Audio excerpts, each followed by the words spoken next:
Bueno, del otro lado de la línea vamos a charlar un poquito de COVID. Está Enio García, que es jefe de asesores del Ministerio de Salud de la provincia de Buenos Aires. Un ícono. A mí me gusta mucho, yo se lo digo siempre, cómo pronuncia la palabra AMBA. Me inspira y me da paz. Así que vamos a charlar un rato con él para preguntarle esencialmente cómo viene la semana que viene. Enio acá, Lucas Morando, el equipo de Jonathan Viale, ¿cómo le va? ¿Cómo va, Lucas? No sea tan malo conmigo. No, al contrario, es súper pintoresco. Vos sos brasileño, ¿no? ¿Correcto? Sí. Y bueno, me encanta que no digas AMBA, que digas AMBA, me parece espectacular. Bueno, no noto la diferencia, te digo. Claro, no, por eso. Es recontra pintoresco. Pero te quería preguntar un poco cómo ves la semana que viene. Hay mucha gente que nos está escribiendo, está preguntando, vuelven las clases la semana que viene, ¿qué va a pasar en provincia? ¿Qué va a pasar en ciudad? ¿Vos tenés casi garantizado que vamos a volver a una etapa previa a este confinamiento más estricto como pasaba hasta hace una semana, o no está garantizado eso? No, mira, la verdad es que en el marco de la pandemia no sería prolijo hablar y garantizar nada nunca, ¿no? Siempre uno planifica, tiene un plan, y ese plan se va adaptando a la situación epidemiológica, social. El plan es que después del 30 sí se puede ir a una etapa de mayores aperturas, un poco más de circulación. Dentro de eso, en la provincia nosotros siempre planteamos también la idea de que, bueno, es la etapa más dura de la pandemia, la etapa invernal, y algún tipo de restricción para mantener el cuidado hay que tener, pero la idea nuestra siempre es ir rotando también. Entonces, que tenemos como plan es, bueno, el 30 termina esa etapa de cuarentena más estricta, vamos a una etapa más de distanciamiento social, y la idea nuestra es que haya alguna modalidad presencial también de clases,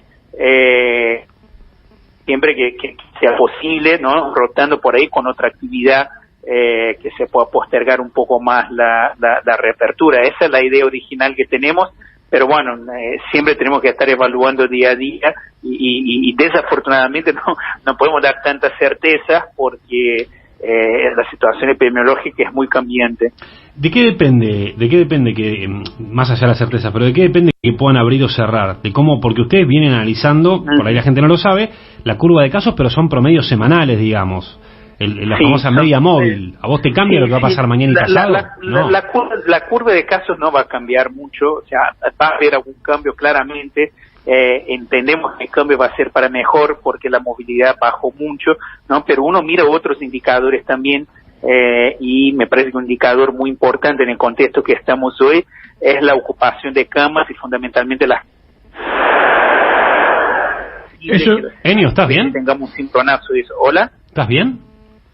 Sí, ¿por? Se escuchó como una cosa rara, así un rayo. ¿Estás...? Mira, qué raro. No, estoy hablando por el celular sin internet acá en la oficina, así que puede pasar algo raro, pero no, está todo parecía bien. Como que viene un tsunami. Sí, perfecto. Pará, estabas contando entonces la curva de casos. Sí, la curva de casos es uno de los indicadores que miramos, pero hoy me parece que un indicador fundamental es el ingreso y la ocupación a las camas de cuidados intensivos, ¿no? Que seguramente en una semana, 2 semanas, vamos a tener un cimbronazo, efecto de las últimas semanas que tuvimos previo a la cuarentena, ¿no? Pero bueno, de alguna manera esperamos que ese cimbronazo también sea temporario, porque con la baja de casos que seguramente vamos a ver por esos 9 días de cuarentena, es muy posible que también disminuya los ingresos, y por otro lado también seguimos con el plan de vacunación, ¿no? Lo que cada vez va blindando más el sistema de salud. Pero bueno, todavía es una situación delicada y hay que seguir observando para tomar las decisiones. ¿Cuánto falta? Yo me acuerdo que la semana pasada me decían que dentro de 2 o 3 semanas en la ciudad van a haber vacunado casi el 100% de la población de riesgo, estos 1.200.000 personas que hay en la ciudad que son de riesgo. Sí. En la provincia, ¿cuánto falta para que alcancen ese número? Sí, en la provincia nosotros calculamos 6 millones de personas, porque también incluimos el personal de las escuelas, ¿no? Porque eso también nos ayudaría a garantizar un regreso más seguro a las escuelas. Claro. Y por otro lado el personal de seguridad también. Entonces ahí suman 6 millones, nosotros estamos con poco más de 3 millones y medio vacunados, ¿no? Y con los ingresos que estamos teniendo de vacunas, la verdad es que esperamos, nosotros proyectábamos más para julio, agosto, tener esa cantidad de gente vacunada, pero fíjate que ahora, solo esta semana nos está ingresando 500.000 vacunas a la provincia. Eso también nos da la posibilidad de por ahí a fines de junio, comienzo de julio, ya tener esos 6 millones de personas vacunadas. O sea, por lo que vos estás contando, digamos, y por lo que me dicen en la ciudad, y entiendo que la situación de muchas provincias es parecida, el peor momento del COVID en la historia de la Argentina va a ser durante junio, y ya en julio vamos a poder respirar un poquito más tranquilos con mucha más gente vacunada, si esto se cumpliera. Es posible, y parece que se está cumpliendo, ¿no? La llegada de la regularización, ¿no? Para ser más específico, de las vacunas que estamos produciendo acá de AstraZeneca, ¿no? Que mandamos a México, y me parece que después que gana Biden, regulariza un poco más, porque mientras estaba Trump se puso muy duro el tema de la exportación, no solo de vacunas, sino que de insumos también, y me parece que, bueno, no está claro el efecto Biden, pero también el efecto de que Estados Unidos está anunciando que ya vacunó cerca del 60% de su población, ¿no? Entonces también nosotros creo que estamos en 15%, ¿no? Más o menos, o si no me equivoco. Otros países.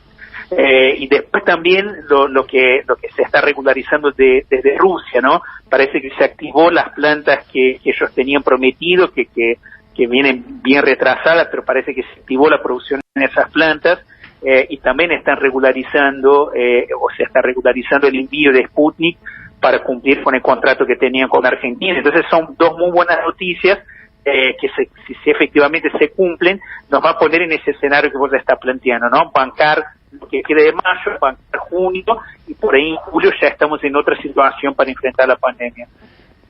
Cuando dicen que el gobierno hace política con las vacunas de cara a las elecciones, ¿qué pensás?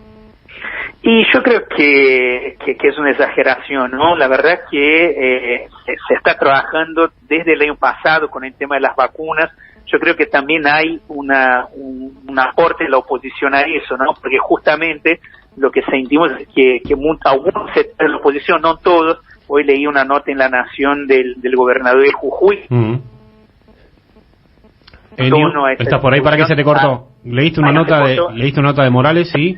Sí, leí una nota de Morales que la verdad que me pareció muy buena, porque bajó bastante el tono de esa discusión, ¿no? Y no comunga, por lo que plantea la nota, con la posición de algunos sectores radicalizados de Cambiemos, que me parece que sí, esos sectores están tratando de hacer campaña electoral con la vacuna, y me parece que el gobierno sale a defender una política pública. Después si eso tiene un efecto electoral o no es otra discusión, pero me parece que el que está haciendo política electoral con las vacunas son algunos sectores de la oposición más dura. Enio, me disculpas, vos sabés que yo creo que es al revés, porque yo no participo soy periodista deportivo. Farinella te pregunto. Soy Leo Farinella, soy periodista deportivo, no participo de la política, no es algo que sea de mi estricto interés. Sí, soy un ciudadano de este país y veo y me informo. Y yo lo que he visto son muchísimas fotos de jóvenes, de menores, o de apenas mayores de 18 años, haciendo la B de la victoria, el símbolo que identifica al peronismo, agradeciendo, mostrándose en fotos en Instagram o en otras redes, mostrándose como vacunados, y no me parece que eso forme parte de una campaña de la oposición. No es un lindo mensaje, además. Sino me parece que tiene que ver con ciertos beneficios que han tenido por formar parte justamente de la coalición que hoy gobierna. No, yo particularmente, nosotros acompañamos la campaña de vacunación acá en la provincia, y la gente joven que se ha vacunado, más allá de alguno que otro caso de que truchó algún comprobante, como es aquí que truchó que trabajaba en las escuelas y en realidad era una empleada pública de un municipio, o algún otro caso también que se identificó y se abrió la demanda judicial específica. Después la gente joven que se vacunó es gente que o está trabajando en algún servicio de salud, en algún hospital, algún centro de salud, o en las postas de vacunación. Y dentro de esos jóvenes claramente puede haber jóvenes que se identifican con el peronismo, se identifican con el kirchnerismo, con el gobierno, y me parece que por ahí sacan la foto con nada de orgullo de identificarse con la fuerza política, con un gobierno que se está poniendo la pandemia, la campaña de vacunación en la espalda y que con todas las podría ser de otra manera, Enio. Esto es lo que no entiendo. No puede ser de otra manera. O sea, no podría ser de otra manera. O sea, justamente es al revés de lo que usted dice. Es el gobierno quien se pone... No, perdóneme que le hago la pregunta si usted después me responde. Es el gobierno quien se pone como en el adalid el responsable de vacunar y sacar pecho sobre eso, cuando es la tarea que le corresponde justamente porque es el gobierno. O sea, ¿quién lo va a hacer? Ahí me parece que no hay que mezclar las cosas, ¿no? Una cosa es la militancia o la gente que se identifica con el movimiento político, el partido político que gobierna y que siente orgullo de eso y que demuestre ese orgullo haciendo referencia a las políticas públicas que se están llevando a cabo. Eso no es del gobierno, eso es la militancia, ¿no? O acciones individuales de gente que siquiera es militante, sino que tiene una identificación ideológica, ¿no?, con el partido de gobierno. Otra cosa es el gobierno que lo que está llevando a cabo es una política de Estado y está cumpliendo con su obligación. Está claro también que hay gobiernos que no cumplen con esa obligación. Yo que soy de Brasil y veo lo que está pasando en Brasil, el gobierno de Bolsonaro, que nunca cumplió durante la pandemia con la obligación de generar políticas públicas de cuidado a la gente. Entonces me parece que hay que separar un poco el gobierno, ¿no?, que está llevando la campaña adelante y que la difusión que hace son difusiones propias de la campaña para incentivar que la gente se vacune, ¿no? Todo eso que en cualquier campaña de vacunación se tiene que hacer para favorecer la adherencia, y el resto es la militancia o los simpatizantes del gobierno que hacen sus cosas en redes sociales. Me parece que no se puede mezclar esas dos cosas. Déjeme no confunde mucho. Hacerle dos preguntas cortitas. ¿Qué haría con el programa de Tinelli después de todos los contagios que hubo? Perdón, no entendí. ¿Qué haría con el programa de Tinelli sanitariamente usted? No haría nada. Me parece que Daniel ya fue claro cuando le preguntaron, hizo la crítica. Daniel Goyan, Daniel Goyan, de que no está en ningún protocolo validado, siquiera ni acá ni en la ciudad de Buenos Aires, que los testeos son algo preventivo, ¿no? O sea, me parece que está bien hacer los testeos, pero decir, no, podemos juntar más gente, o no usar barbijo, qué sé yo, porque hicimos testeos. Me parece que eso no está bueno, y me parece que se ve el resultado, ¿no?, con los contagios. Entonces me parece que es una alerta también, ¿no?, y desafortunadamente una lesión para que entendamos que la cosa no es así, que no es tan liviana de esa manera, que los protocolos pasan por otro lado, pasan por el distanciamiento, el uso del barbijo, el ventilar los ambientes, o sea, para usted, no amontonar mucha gente. El programa de Tinelli es un programa sin protocolos.